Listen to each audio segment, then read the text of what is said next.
জামায়াত নেতা দেলোয়ার হোসেন সাঈদীর রায় ঘোষণার পর দেশব্যাপী চলা হত্যাকাণ্ডের খবর পেয়ে বিদেশে চিকিৎসা অপূর্ণ রেখে দেশে ফিরে আসেন খালেদা জিয়া। বিমানবন্দরে কোনো প্রকার সংবর্ধনা গ্রহণ না করে দলীয় অফিসে রায় ঘোষণা ও দেশব্যাপী চলা হত্যাকাণ্ড নিয়ে ব্রিফ করে তিনি প্রথম বলেছিলেন দেশে গণহত্যা চালানো হয়েছে।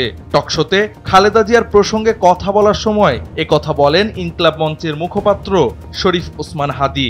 হাদী আরও বলেন, সে সময়ের বুদ্ধিজীবীরা খালেদা জিয়ার এই গণহত্যা শব্দ নিয়ে সমালোচনা করেছিল, কিন্তু খালেদা জিয়া বিচার বহির্ভূত সারা দেশের শতাধিক মানুষের হত্যাকে দৃঢ় চিত্তে গণহত্যা বলেছেন। তার মতে কতজন মানুষ মারা গেছেন সে হিসেবে গণহত্যা হয় না, বরং কিভাবে মারা হয়েছে সে বিবেচনায় গণহত্যা হয়। জামাত নেতা কাদের মোল্লার মামলার বিষয়েও বিএনপির আইনজীবীদের সর্বোচ্চ সাপোর্ট দেওয়ার নির্দেশ দিয়েছিলেন খালেদা জিয়া।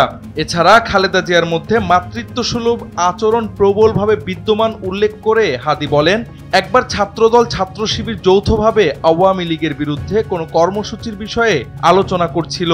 এ কথা শুনে খালেদা জিয়া বলেছিলেন, এটা করতে পারলে ভালো হতো, কিন্তু আমার ছেলেরা এটা পারবে না।